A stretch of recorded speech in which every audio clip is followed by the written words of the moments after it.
Welcome sa Quenteologies Podcast, ang podcast para sa paglalakbay sa buong story ng Bible at sa pag-share ng aking journey sa lifetime commitment sa pag-aaral ng Bible at Biblical Studies. I'm your host, Jason Bryan. So for today's episode, i-discuss na natin yung summary ng story ng Bible. So para doon sa celebration ng National Bible Month. Pero yung isa sa napansin ko as I prepare para dito sa episode na to, hindi pala natin basta magagawa ng justice, no? Na ma-summarize ng sobrang condense. So, try kong hatiin to sa ilang episodes para kahit papano yung karamihan ng mga focal point dun sa story is madaanan natin. Okay? So, hindi siya kaya ng isang episode eh. Hindi ko lang alam kung 3 hours or 4 hours yung aabutin. So, mahirap naman makinig ng podcast na parang pelikula na yung haba.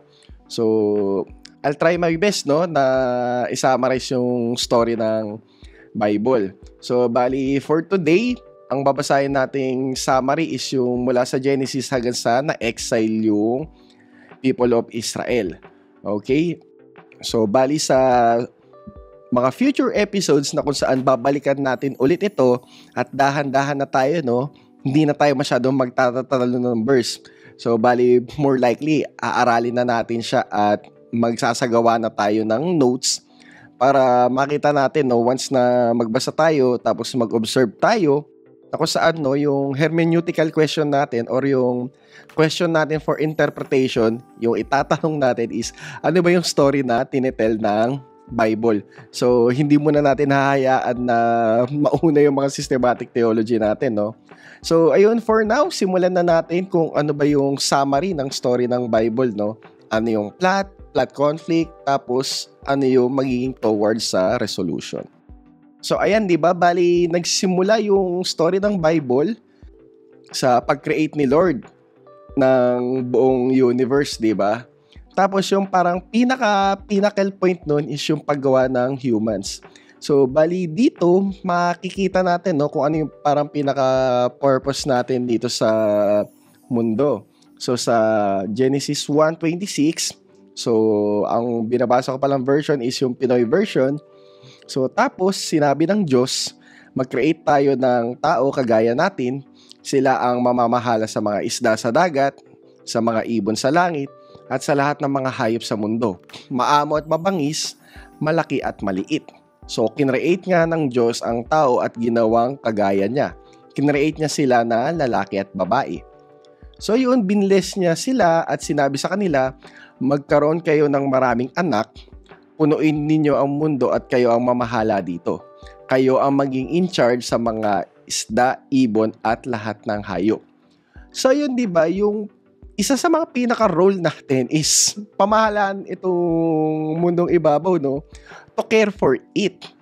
So, ibig sabihin, kung meron tayong ginagawa na nakakasakit sa environment, nagkakasala tayo. So, di ba, kung makikita natin yung pinakaunang commandment na binigay ni Lord sa mga tao is i-manage ng tama yung creation. So, hindi kagad dun sa yung prutas na bawal, di ba? Okay? So, more likely, yun yung parang pinaka-unang utos. So, tignan ninyo, binigyan ko kayo ng lahat ng klase ng butil at prutas para makain ninyo. So, more likely, no, parang mukhang vegetarian pa yung mga tao at that time, nung hindi pa pumapasok yung kasalanan sa mundo. Mga damo at halaman naman ang pagkain ng mga hayop at ibon at nangyari nga iyon. So, pinagmasdan ng Diyos ang lahat ng ginawa niya at nasiyahan talaga siya. So, kung nasa English translation ka ng Bible, so, the Lord saw that it was very good. So, more likely, nagsimula yung story ng Bible na very good. So, yung walang form at walang order na universe, binigyan ni Lord ng order. At naging partner ni Lord, tayong mga humans, no, para dun sa pag-manage sa pamamahala ng creation. Though si Lord yung pinakamalakas, di ba? Pero binigyan niya tayo ng buhay para makapartner siya, no? Para dun sa life flourishing at sa pag-spread ng blessings. So, more likely, yun yung parang pinakaunang role ng tao, no? I-spread yung blessing. Tapos, once na lumipat naman tayo dun sa Genesis 2, di ba? Ayun, parang another point of view ng creation of story. So, dun natin nakita na unang kinreate yung lalaki, tapos wala pang babae. So, ngayon, di ba, as we see it, so, hindi niya magagawa yung utos na magpakarami sila, di ba? Tapos punuin yung mundo. At paano niya i-manage yun kung siya lang yung mag-isa? So, walang suitable partner na nakita kay Adan, di ba? Tapos yun yung start nung sa pag-creation ng babae. So, bali yun, binigyan ng utos ni Lord yung lalaki na pwede niya kainin lahat ng prutas dun sa garden, di ba? Except dun sa nasa gitna. Except sa puno na nagbibigay ng kalaman kung ano mabuti at masama. So for now, hindi muna natin siya masyadong i-unpack, no? Kasi kailangan muna natin makuha yung para pinaka-summary. Pero once na mag-go book by book na tayo, ayan, mas i-explore natin kung ano ba ibig sabihin ng mga yan, no? So yun, bali, sabi ni Lord, wag kang kakain ng prutas ng punong iyon. Pag kumain ka, mamamatay ka sa araw ding iyon. So, ayun, di ba? Hanggang sa natapos yung Genesis 2, di ba? Tuwan-tuwa yung lalaki nung na-create na yung babae. Sa wakas, ito na ang isang kagaya ko, buto ng aking buto, laman ng aking laman, tatawagin siyang babae kasi galing siya sa lalaki. So, yun, bali, at that time, parehong hubad yung lalaki at babae, pero hindi sila nahihiya. Okay? And then, papasok na yung plot conflict. So, dito na magkakaroon ng problema. So, sa lahat ng hayop na ginawa ni Lord God, ang ahas ang pinaka-tuso. Isang araw, tinanong ng ahas ang babae, sinabi ba talaga ng Diyos na bawal kayong kumain ng kahit anong prutas dito sa garden? So, di ba, ito yung tamang presentation ng biblical story, no? So, pasensya na lang doon sa shots fired. Kasi at times, kinukwento natin yung story ng Bible na as if na parang kinreate ng Diyos yung tao tapos parang tao yung kontrabida.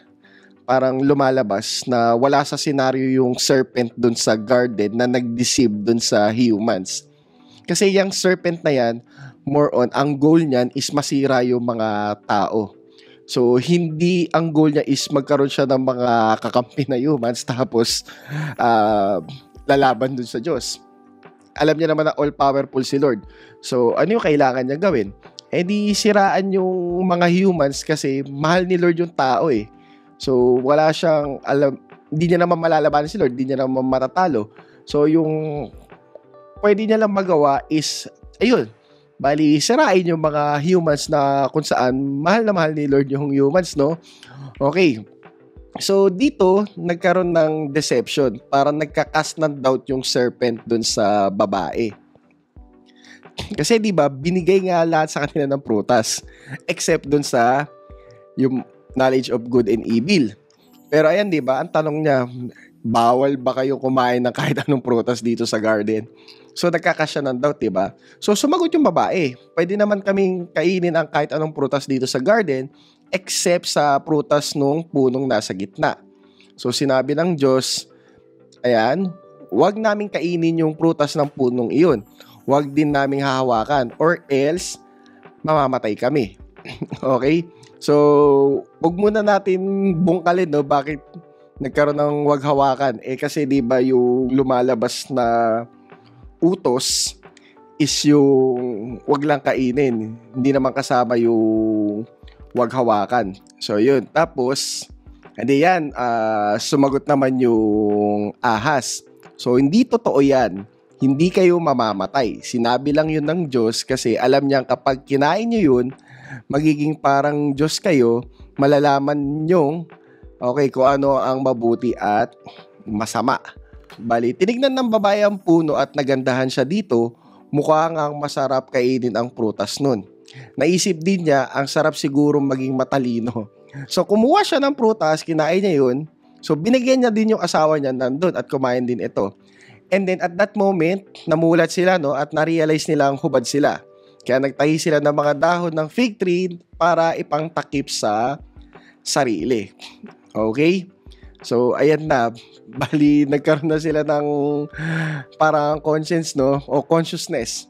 So, nung maggagabi na, ayan, narinig nila naglalakad si Lord God sa garden, kaya nagtago sila sa likod ng mga puno. Pero tinawag ni Lord God ang lalaki, nasan ka? So for now, hindi muna natin ko-questionin yung, 'di ba, omniscient si Lord, blah blah blah, tas bakit siya nagtatanong. So ang gawin lang natin is i-simmer lang natin yung sarili natin sa story, no? Okay, so ayan, tinanong ni Lord God yung lalaki kung nasan siya. So sumagot ang lalaki, narinig ko pong kayo naglalakad sa garden. Natakot ako kaya nagtago ako, nakahubad po kasi ako. So ayan, 'di ba? So parang nalaman niya nakahubad siya, 'di ba? Unless na kinain niya yung yung prutas. So sino may sabing nakahubad ka? Tanong ng Diyos. Kinain mo ba yung prutas na pinagbabawal ko? Sumagot ang lalaki, kasi po binigyan ako nung babaeng binigay niyo sa akin, kaya kumain ako. So dito nanisi na siya. Okay? So tinanong ni Lord God ang babae, bakit mo ito ginawa? So sumagot siya, niloko po kasi ako ng ahas kaya kumain ako. So dito na magsisimula yung mga curses, no? So ayan, yung judgment ng Diyos. So tapos sinabi ni Lord God sa ahas, dahil sa ginawa mo, ikaw lang ang susumpain. Sa lahat ng mga hayop, maamo man o mabangis. So mula ngayon, ikaw ay gagapang, kakain ka ng alikabok habang buhay, ikaw at ang babae ang aking pag-aawayin, anak mo at anak niya, palagi kong paglalabanin. So dudurugin ng kanyang anak ang iyong ulo at ang sakong ng anak niya ay tutuklawin mo. So ngayon, sino tong anak na to, di ba? So syempre, alam naman natin kung sino yan, pero ayoko kagad dumiretso doon. So let us see na lang kung paano mag-develop yung story, no? So, let's say kung paano iniisip ng mga ancient people of Israelite, no? Kung sino yung kaming anak na yan, nadudurog doon sa ulo ng serpent. So, at sa babae, ganito ang sinabi niya, gagawin kong napakahirap ang iyong pagbubuntis, yung panganganak mo gagawin kong sobrang sakit. So, pero ang makasama ang iyong asawa, gugustuhin pa rin. So, papangunahan ka niya at lagi mo siyang susundin. So, ayan, may mga ibang rendition dyan. So, hindi muna natin problem yun, no? So, kapag book by book na tayo, ayun, doon na lang natin siya mas huhukayin. So, at sinabi niya kay Adam, dahil nakinig ka sa asawa mo at kinain ang prutas na pinagbawal ko, susumpain ko ang lupa ng dahil sa'yo. So, parang mas iba yung rendition dyan sa kapag English, no? So ayun, bali more on na curse na yung lupa ng dahil sa atin. So habang buhay, maghihirap ka sa pagtatanim. So more likely, parang mukhang okay pala yung pagwo-work dati. Pero dahil doon sa nangyari, ayun, meron na siyang curse. So tingin ko naman sa mga working subscribers natin, no? Or let's say sa mga students na lang, di ba? Para naging mahirap na yung mga bagay-bagay. May mga gusto kang gawin na bagay pero mahirap, di ba? Hindi na siya ganun kadali. So habang buhay, ayan, mahirapan ka sa pagtatanim para magkaroon ka ng makakain. So ayan, medyo mahirap na, no? So tutubo sa lupa, mga tinik at damo, mga ligaw na halaman ang kakainin mo. So pagpapaguran mo yung pagkain, ayan, hanggang sa bumalik ka sa lupa kung saan ka nang galing, sa lupa ka galing, sa lupa ka rin babalik. So ayan, 'di ba? So pinakalanan ni Adam yung asawa niya. Tapos ayun, gumawa naman si Lord God ng mga damit mula sa balat ng hayop para kay Adam at sa asawa nito. Tapos dinamitan sila. So ayan, bali pagkatapos nun, pinalayas na sila sa garden. So dito makikita natin na yung unang state, 'di ba, is ayos lahat. Tapos, ayun, binigyan ng command yung mag-asawa, di ba, na i-manage yung earth. So, hindi nila na-manage yung ahas. Nagpa-deceive sila sa ahas. So, ngayon, yung blessing na gusto ni Lord na kumalat dun sa buong mundo, na kung paano yung sa Garden of Eden, ganun din yung mangyayari dun sa mundo, parang hindi na ganun mangyayari. Tapos, di ba, nakatira sila dun sa may garden, Ngayon, napalayas na sila. So ngayon, yan yung plot conflict. Nagkaroon na ng curse, di ba? Ayun, na-introduce na yung death. So, mamamatay na si Adam. Tapos, nagkaroon ng curse sa work. Nagkaroon ng curse sa creation. So, ibig sabihin, itong mga problem na to, isa-isa ito mareresolusyonan, no? As we go dun sa biblical story. At kung pinalayas sila sa garden, so, syempre, ang pwede natin masabing resolution dito is yung makakabalik sa garden yung humans. Which, once na magbasa ka ng Revelation, yun yung makikita mo. So, makakabalik tayo dun sa unang state. So, sa simula, namumuhay ang tao kasama ang Diyos. So, magtatapos ang story na ang mga tao ay mamumuhay kasama ang Diyos. So, yun yung magiging track. Pero dahil nagkasala tayo, napaka-dangerous na, no? Na malapit dun sa presence ni Lord. So, more likely, kapag nagbasa tayo ng Bible, itatrack natin dun sa story kung sino ba yung anak ng babae na magka-crush doon sa head ng serpent. At the same time, paano maa-undo yung curse one by one. At kung paano makakabalik doon sa dating state yung mga tao na namumuhay ng matiwasay kasama ang Diyos. So ngayon, ayan, pinalayas na sila, di ba? Pagkatapos, sinabi ni Lord God, ngayon, kagaya na natin ang tao kasi alam na nila kung ano ang mabuti at masama, hindi na sila pwedeng kumain ng prutas ng punong nagbibigay buhay. Kasi kapag kumain sila nun, hindi na sila mamamatay.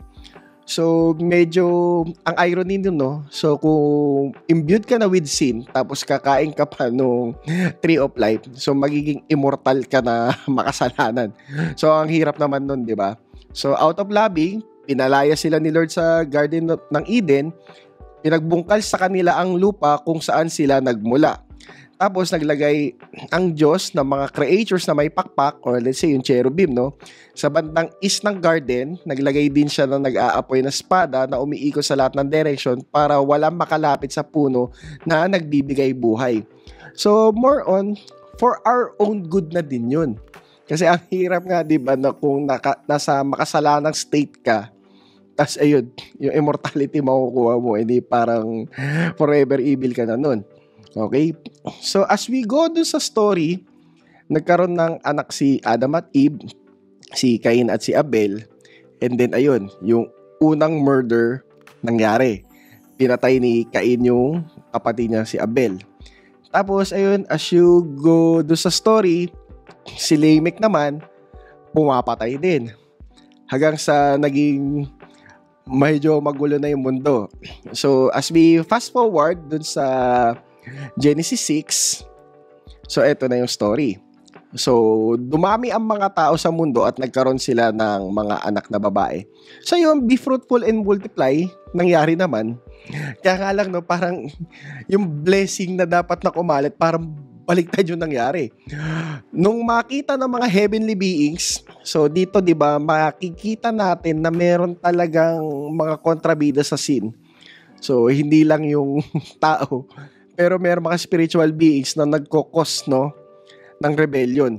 Na parang kahit yung mga tao na mag-rebellion din para sa ikasira nila.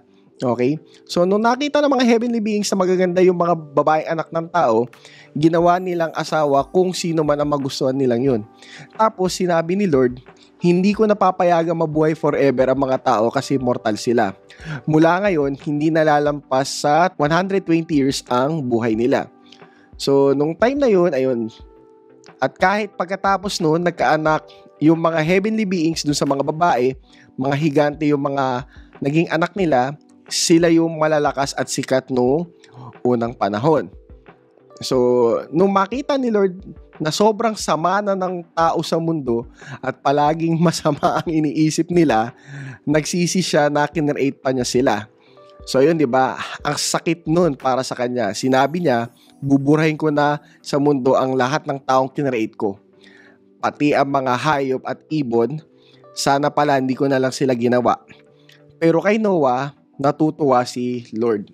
So, ayun, di ba? Imbis na life flourishing yung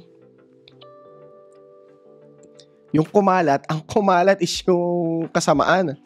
Hanggang sa umabot sa gusto na ubusin ni Lord lahat ng tao, di ba? Pero si Noah, ayun, nakakuha ng favor kay Lord. So, magkakaroon ng reset ngayon. So, bali, ito na yung story na gumawa siya ng ark, nagkaroon ng flood, tapos ayun, hanggang sa ma-reset, magsisimula ulit yung story. So, bali, gawin natin, tawid tayo sa Genesis 9 kung saan nakipag-covenant si Lord kay Noah. So, magsisimula ulit yung story, no? After ma-reset. Okay. So, ito yung sinabi niya, no? So, magkaroon kayo ng maraming anak, magpakarami kayo, punuin nyo ng lahi nyo ang mundo. So, parang yun din yung inutos kala Adan, di ba? Yung magpakarami sila. So, after maubos, so reset ulit, magsisimula na naman ulit. Tapos, sinabi ng Diyos kay Noah at sa mga anak niya, gagawa ako ng kasunduan sa'yo sa magiging descendants mo. At sa lahat ng may buhay na kasama yung lumabas ng barko, lahat ng ibon at hayop. Promise ko sa inyo, hindi ko na ulit papatayin sa baha ang lahat ng may buhay. So, hindi na daw ulit mangyayari yun. Hindi na ulit wawakasin ng baha ang mundo. Bilang sign ng kasunduan ko sa inyo at sa lahat ng kasama nyong may buhay, hanggang sa lahat ng susunod pang generation, maglalagay ako ng rainbow sa ulap. Yun ang sign ng kasunduan ko sa mundo. So, tuwing may ulap sa langit at may makikitang rainbow, maalala ko ang promise ko sa inyo sa lahat ng hayop na hindi na ulit wawakasin ng baha ang lahat ng may buhay. So, pag may nakita akong rainbow sa mga ulap, maalala ko ang forever na kasunduan ko sa lahat ng nabubuhay sa mundo.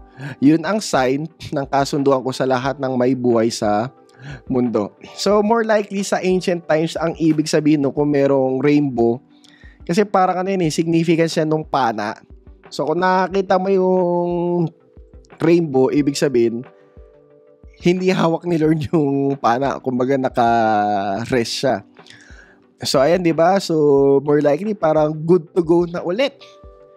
Hindi na option yung uubusin ni Lord yung tao. So, bali, ayun, mag-go forward yung mission ni Lord na i-spread yung blessings through humans. So, wala na sa option sa table yung ubusin lahat ng humans, no? Kasi parang mawawala naman ng purpose yung paggawa niya sa creation at paggawa niya sa humans. So, tignan na lang natin, no, kung paano magro-roll out yung story.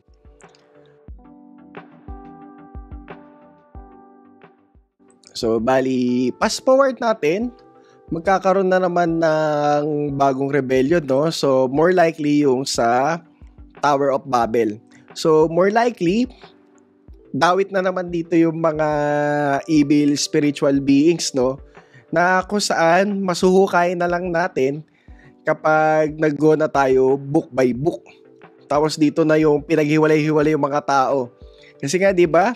Punuin niyo yung mundo, magpakahayo kayo. Pero ayaw nila nandun lang sila sa isang spot, di ba? Tapos ayun, gumawa pa sila ng tore. So ayan, bali nahati na yung mga tao sa iba't ibang language at kung ano ba ibig sabihin nun, di ba? So out from that, tinawag ni Lord si Abraham. So check natin, di ba? Based sa plot natin, ang gusto talaga ni Lord is kumalat yung blessings sa buong mundo, di ba? Pero yun nga, nagkaroon ng kasalanan, tapos nai-impede.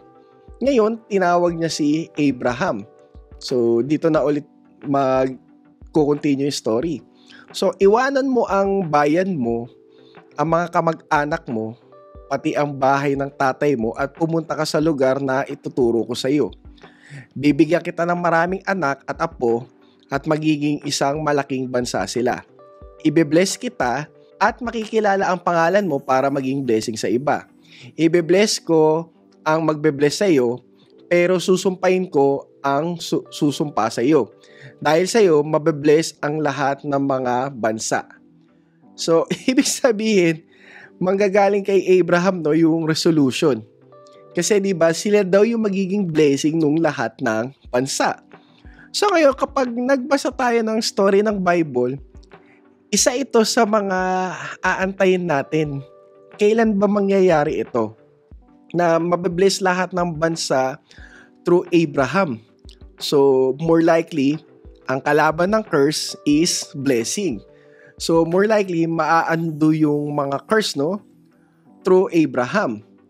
Kaya nga lang, as we go dun sa story, di ba sabi nga ni Lord, magkakaroon daw siya ng maraming anak, kaya lang tumanda na sila ni Sarah at wala pa din, di ba? Pero yun, hanggang sa pinilit nila na magkaroon ng anak sa sariling effort nila, pero iba pa rin yung pinapromise ni Lord. So ngayon, bali, hindi ko muna tatalakayin yung about kala Isaac, kala Jacob, kala Israel. So, focus lang muna ako dun sa naging promise ni Lord kay Abraham sa Genesis 15 para makalipat na kagad tayo dun sa Exodus. Kasi dyan, magro-roll yung plot. Okay?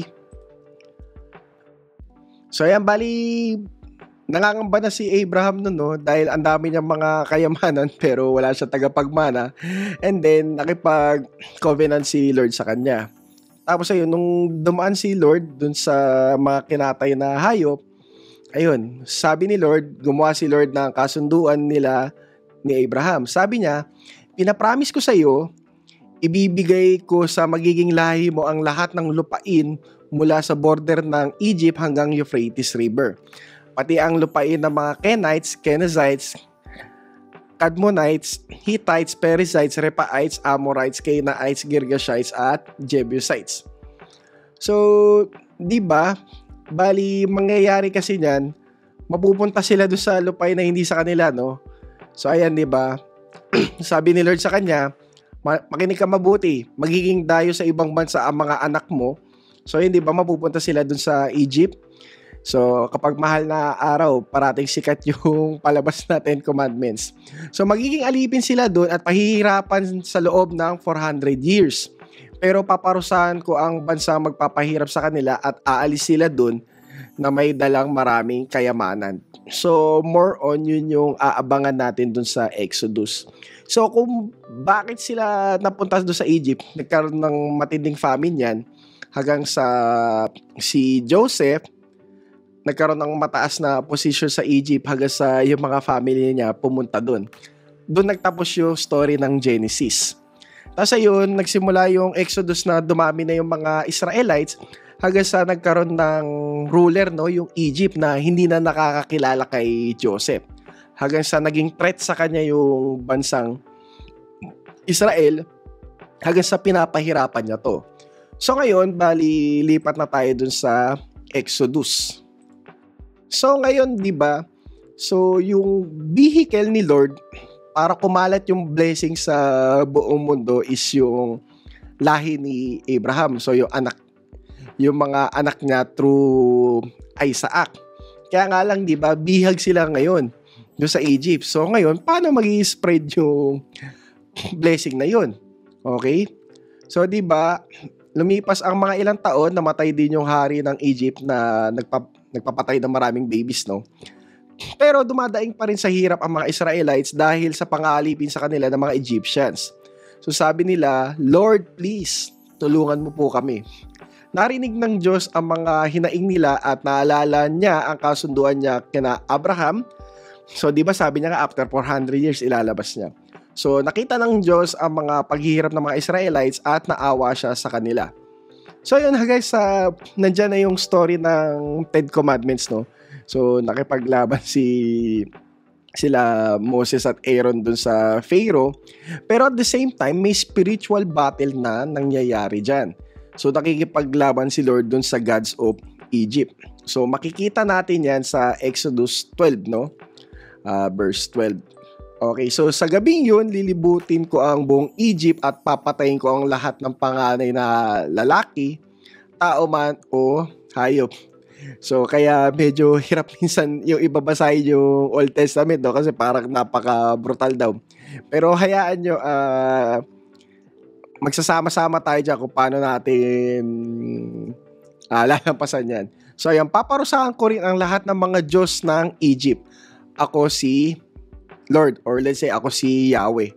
So more likely, di ba, doon sa nangyari doon sa 10 plagues, meron nangyayaring laban na spiritual battle between the gods of Egypt at kay Yahweh. So doon niya pinakita na siya talaga yung Diyos ng universe, no, na etong mga Diyos ng Egypt na to, mga mahihinang Diyos yan, no, mga unable sila. Okay? So hanggang sa umabot sa part, di ba, na nailabas ni Lord sa Egypt yung mga Israelites. Tapos ayun, nagkaroon ng rebellion as always, di ba? Tapos ayun, nagkaroon ng mga resolution hanggang sa umabot sa point, no, na gusto malaman ng mga Israelites kung ano ba yung kalooban ni Lord. So ito yung plot, no, na magse-set up kung bakit binigay yung mga kautusan. So bali sa Exodus 18, so kinabukasan umupo si Moses sa lugar kung saan sinisettle ang iba't iba usapan ng mga tao. Nakapaligid sa kanya ang mga tao mula umaga hanggang gabi. So no, nakita siya ni Jethro, no, doon sa ginagawa niya. Ano ba itong mga ginagawa mo para sa kanila? Bakit mag-isa kang gumagawa nito at may mga tao naghihintay na makausap ka mula umaga hanggang gabi? So kasi 'di ba, yung parang lumalabas nito, yung nakakaalam lang ng will ni Lord is si Moses. So siya yung nagsesettle lahat ng case ng mga tao. At yung mga tao gusto malaman yung will ni Lord, which is maganda, 'di ba?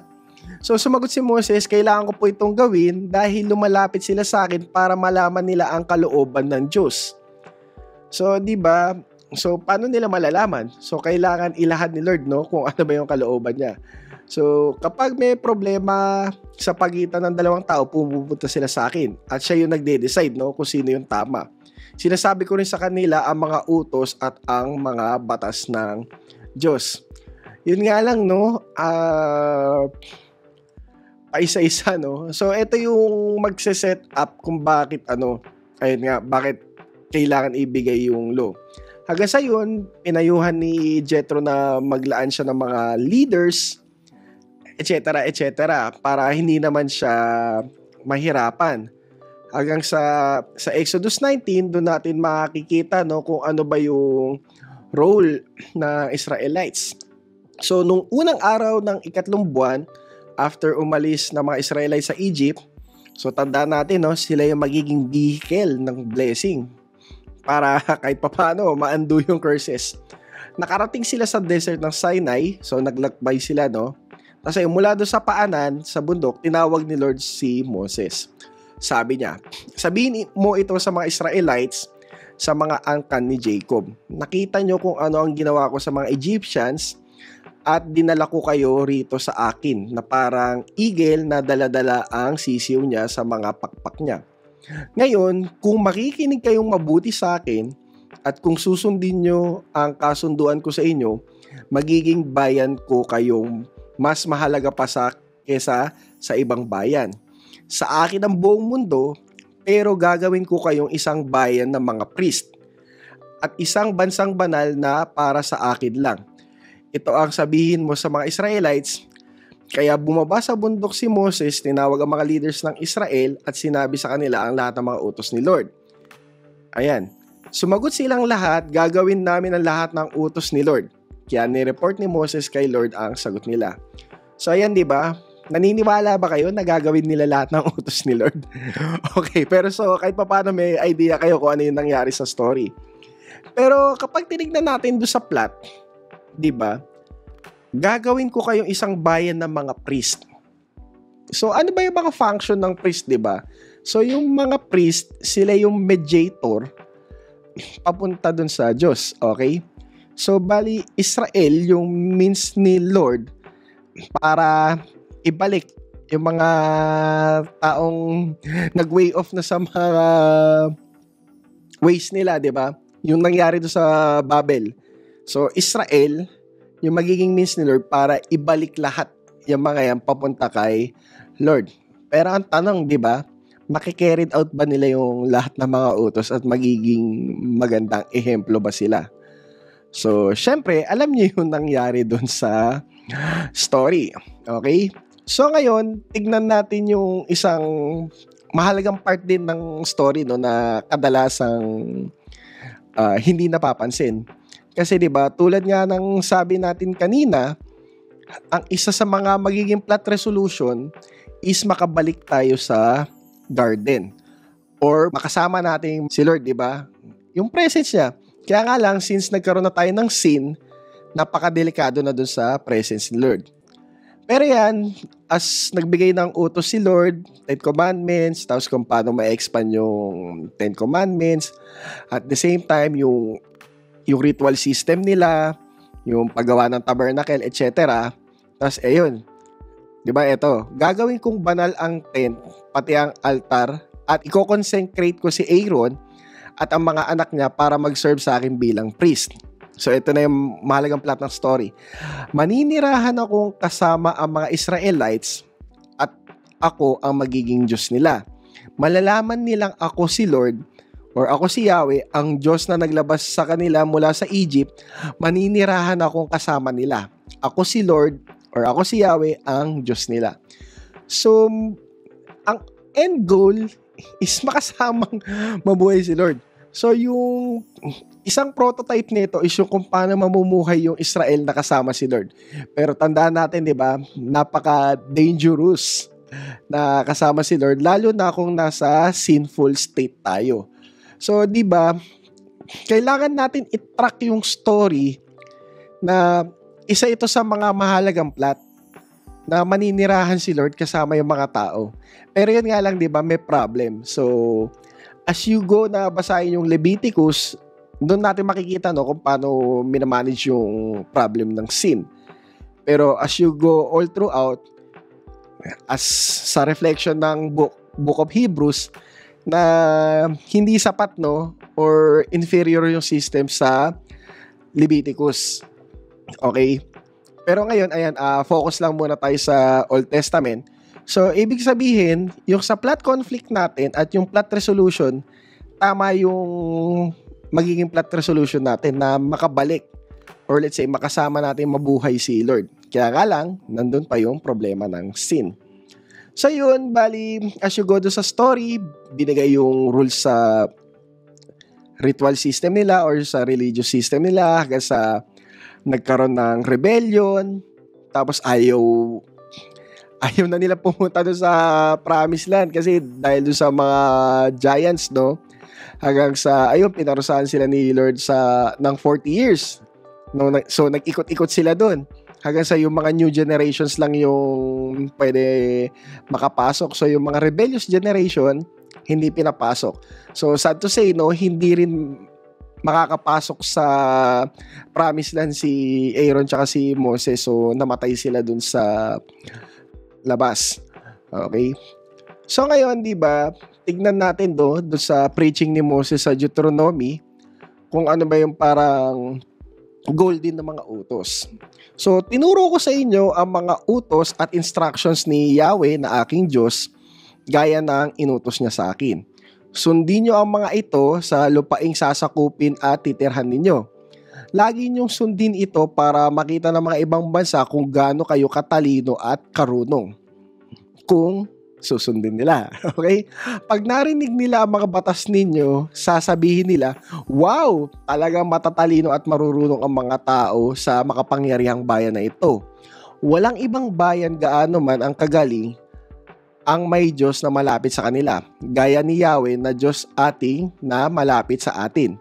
So, tinutulungan niya agad tayo pag nagpe-pray tayo sa Kanya. So, walang ibang bayan gaano man kagaling ang may mga rules at instruction na matuwid na gaya ng mga tinuro ko sa inyo. So, di ba? Kung susundin nga lang nila. Tapos ayan, bigla may warnings, di ba? Pero mag-ingat kayo at bantayan. So, ayun, fast forward. So, pumasok na sila, si Joshua na yung naging kasama nila. Tapos ayun, nagkaroon na naman ulit ng rebellion.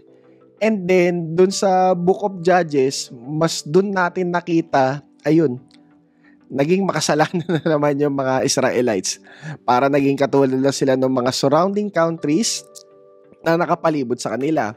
So ngayon, di ba, magkakaroon tayo ng problema. So paano na yung blessing na gustong ibigay ni Lord sa mundo, di ba? So yung kinuha niya, siya pa yung naging problema.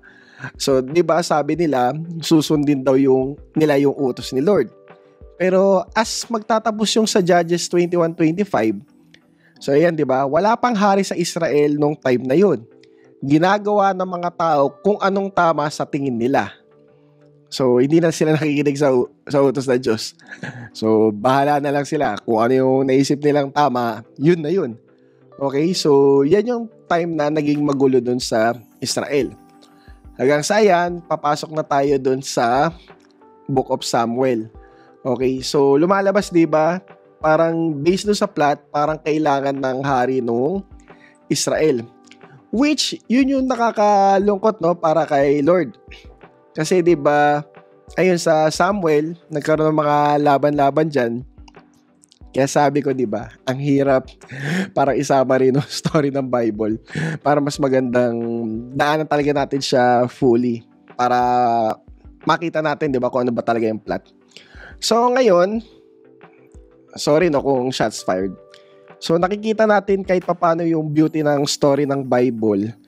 So parang nakakalungkot lang kapag parang nasasummarize siya na simpleng nagkasala tayo tapos hindi na tayo mapupunta sa langit. All of that.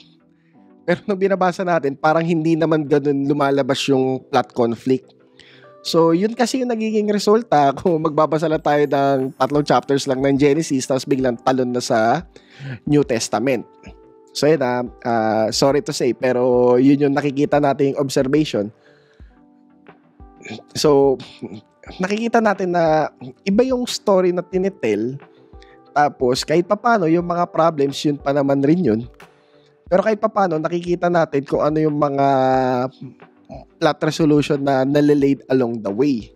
Okay? So ngayon, tuloy na natin to, no? Ayan, so nag-meeting sila. Sinabi nila kay Samuel, matanda ka na po at di naman sumunod sa yapak mo ang mga anak mo. So yun yung sad kay Samuel, no? Kaya pumili ka ng hari na maglilid sa amin gaya ng sa ibang bansa. So which is sad, but gusto nila maging katulad ng ibang bansa. Sinet apart nga sila ni Lord, di ba? So yan, pero di nagustuhan ni Samuel ang request ng mga tao sa kanya, kaya nagpray siya kay Yahweh. So sinabi ni Yahweh sa kanya, gawin mo ang lahat ng gusto nila. Di ikaw ang nireject nila, kundi ako bilang kanilang hari. So yun, wala man silang taong hari, di ba? Ang hari nila is yung Diyos nila. Pero yun, gusto nila maging katulad ng mga bansang nakapalibot sa kanila eh. So yun, bali, masakit para kay Lord yun. Kasi mismo yung bayang pinili niya, nire-reject siya, tapos parang gusto nilang pumili doon sa isa sa mga sa kanila. So, simula pa lang nung nilabas ko sila sa Egypt, ganyan na ang ginagawa nila sa akin.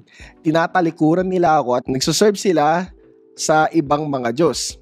Ngayon, sa'yo naman nila ginagawa ito. So, sundin mo sila pero warningan mo sila maigi at explain mo kung paano sila itatrato na magiging hari nila. So, yun, as story goes, ang makukuha dyan is si Saul, and then papasok na yung story ni David, and then ni Goliath. So, ayun, 'di ba? So, lalabas si David yung magiging magandang model ng hari. Though nagkasala si David, ang hindi niya na-commit is yung idolatry. Pero kahit papaano aware naman tayo doon sa mga nangyari kay Bathsheba, no? So, more likely, hukay na lang natin yun kapag nag-go by book na tayo. Hindi ko nga lang alam kung anong taon makakapunta tayo ng 2 Samuel. So ngayon, bali, tawid na tayo, no, dun sa mahalagang plot, dun sa covenant ni Lord kay David.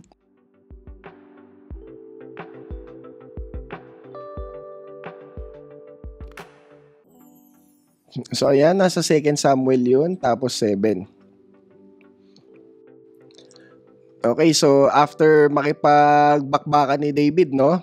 So, nung nakatira na si King David sa palasyo niya at pinagpapahinga na siya ni Lord sa lahat ng mga kalaban niya, so sinabi ng hari kay Prophet Nathan, tignan mo, nakatira ako sa palasyo na gawa sa cedar. Pero yung box ng kasunduan, or let's say yung Ark of Covenant, nasa tent lang. So parang naisip niya, ba't ako ganda-ganda ng bahay ko, tapos yung kung saan nakalagay yung Ark of Covenant ni Lord, nasa tent lang. So nagkaroon ng magandang intention si David, no? Sumagot si Nathan sa hari, sige, gawin mo ang lahat ng nasa isip mo kasi kasama mo si Yahweh. Pero nung gabing iyon, sinabi ni Yahweh kay Nathan, puntahan mo ang servant kong si David. Sabihin mong ito ang sabi ni Lord, hindi ikaw ang magtatayo ng tirahan ko.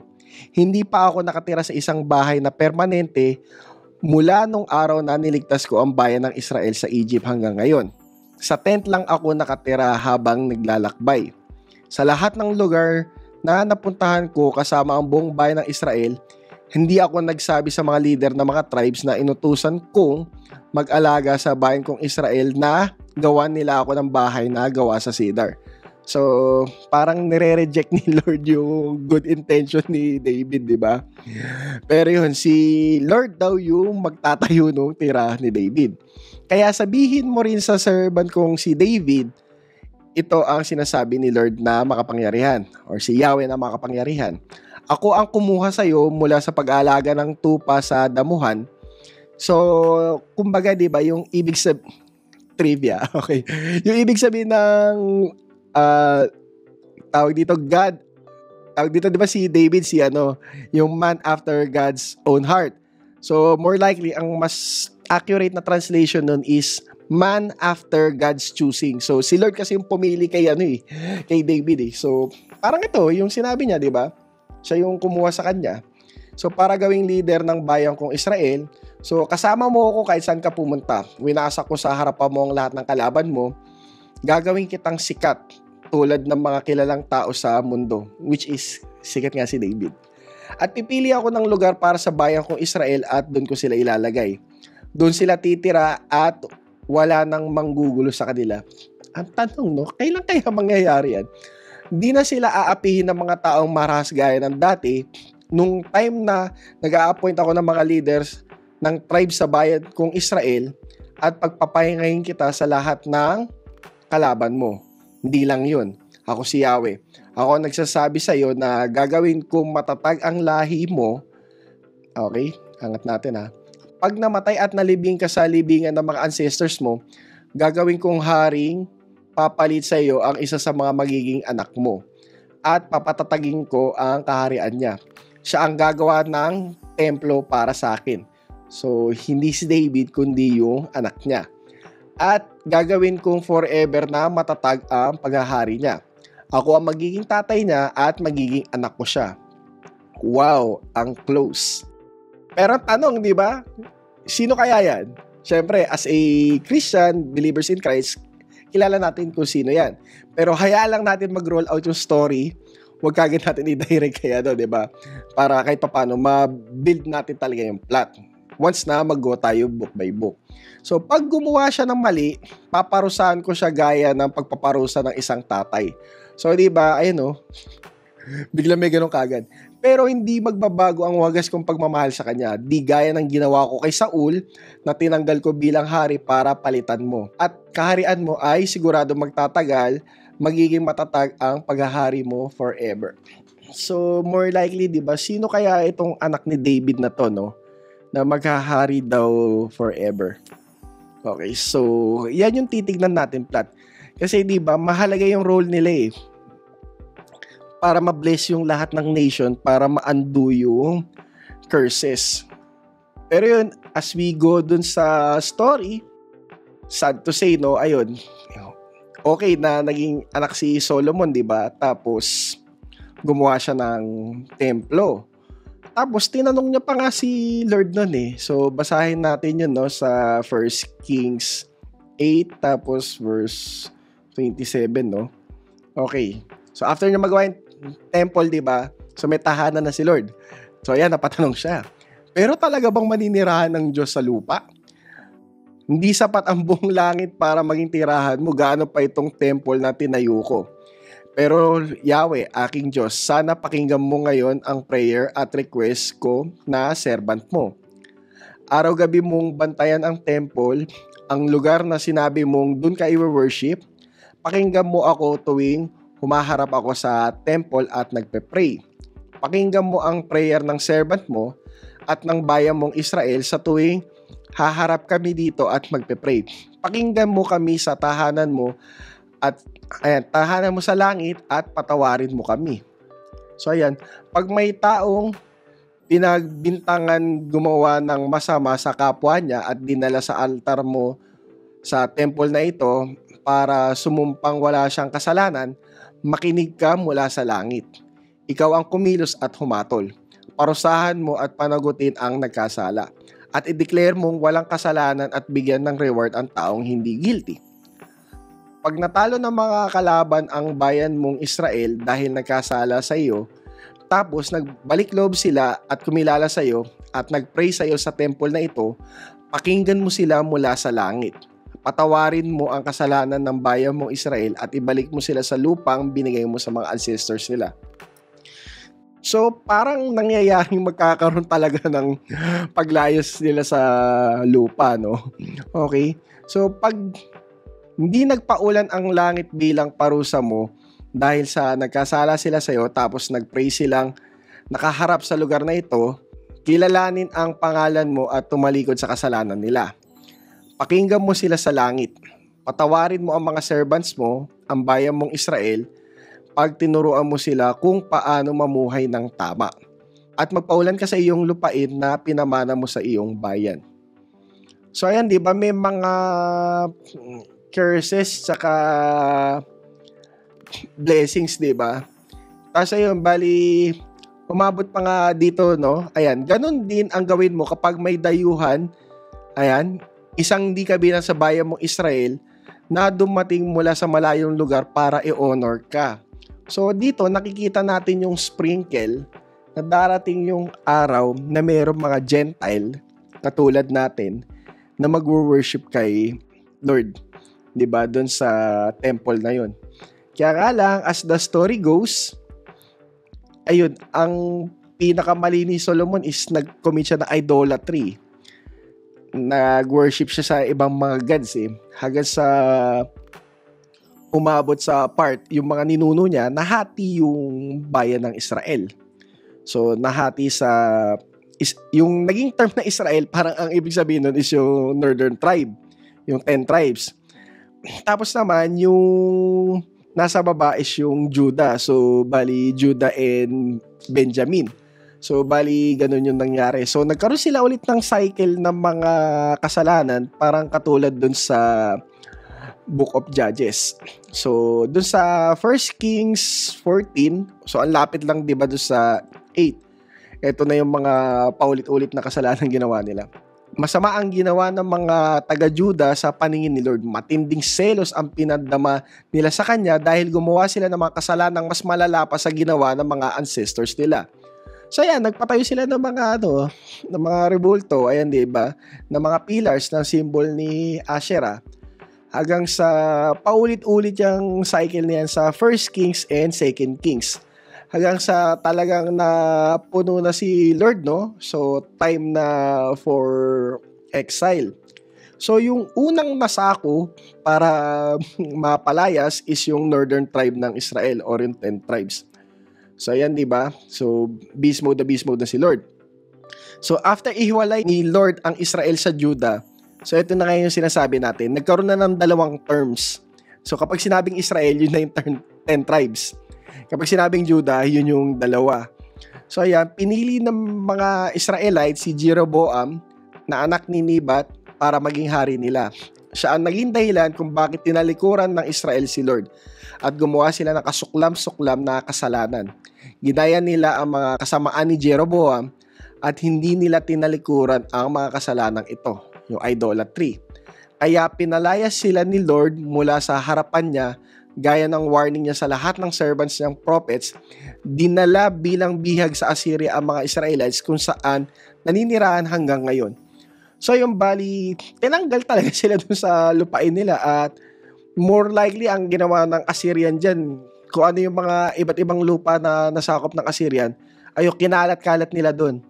Kasi hindi nila nilagay sa isang parte basta ha. Kasi mautak yung Assyrian na para pag tinanggal nila, tapos pinaglayo-layo nila, hindi basta magkakaroon ng rebellion dun sa mga bansang sinakop nila. So ngayon, di ba, malaki yung problem natin ngayon. So yung promise ni Lord kay Abraham, kay Isaac, kay Jacob, paano na? So paano mabibless yung mundo? Paano maa-undo yung mga curse na nangyari? At di ba, sa lumalabas ngayon, nakikita natin na naghahari yung serpent. So, paano makakrush yung head nung kalaban na yan, di ba? So, ilang chapters after nito, Judah naman na yung nasako na paalis ng lupain nila, no? So, bali, naging malakas ang empire ng Babylon hanggang sa dinurog nila yung Assyrian, hanggang sa nakaabot sila dun sa Judah. Okay, so ayan, bali beast mode na yung Babylon, no? So pinapatay sila ng hari ng Babylonia, so yung mga leaders dito, okay, sa Ribla, sa lupain ng Hamat. Kaya naging bihag ang mga taga-Juda at naalis sila sa sarili nilang lupain. So ayun, bali sa Leviticus pala, makakabasa ka na ng mga curses, tapos lalo na sa Deuteronomy, lalo na kung hindi naging faithful itong Israelites na to, no? So yung pinili ni Lord, 'di ba, na maging solution dun sa problem ng world. Kasi nga 'di ba, gusto niyang i-bless yung mundo Pero ngayon, naging problema pa. So ngayon 'di ba, ano na yung mangyayari sa story natin? So ayun, bali dito muna magtatapos yung summary ng story ng Bible Part 1. At susunod, di ba, i-continue natin ito. Ano ba yung sinasabi ng mga prophets sa magiging future ng Israelites? Maja-judge ba yung mga spiritual being na yan, di ba? Maa-undo ba yung curses of death? At di ba yung resolution na inaantay natin na kung saan sa bandang dulo is magkakaroon na ulit ng harmony, no? Between man and God. So, makakapamuhay na tayo ng kasama si Lord. So, kung kasama natin si Lord, sure ball na mag-uumapaw yung blessings. So, yun, pagdating sa mga future episodes natin, sorry, dahil hindi ko pa alam kung kailan ko siya magagawa kasi magsisimula na din yung klase namin sa Masteral. Nasa may bandang thesis part na ako, no? Doon sa kinukuha kong MA sa Theology ngayon. Okay, so bali, ayun, abangan natin yung part 2 nito, no, yung summary ng story ng Bible. So after ma-loop natin yung story, magsisimula na tayo ng book by book at maglalabas din ako ng mga podcast episode, no, pagdating naman dun sa mga librong binabasa ko na nakakatulong sa contextual reading natin at sa pagiging aware kung ano ba yung word of the Bible at that time. So, more likely, hindi tayo sa systematic theology, more on dun tayo sa biblical studies. So, hope na na-bless kayo sa episodes na to at see you sa mga future episodes. God bless.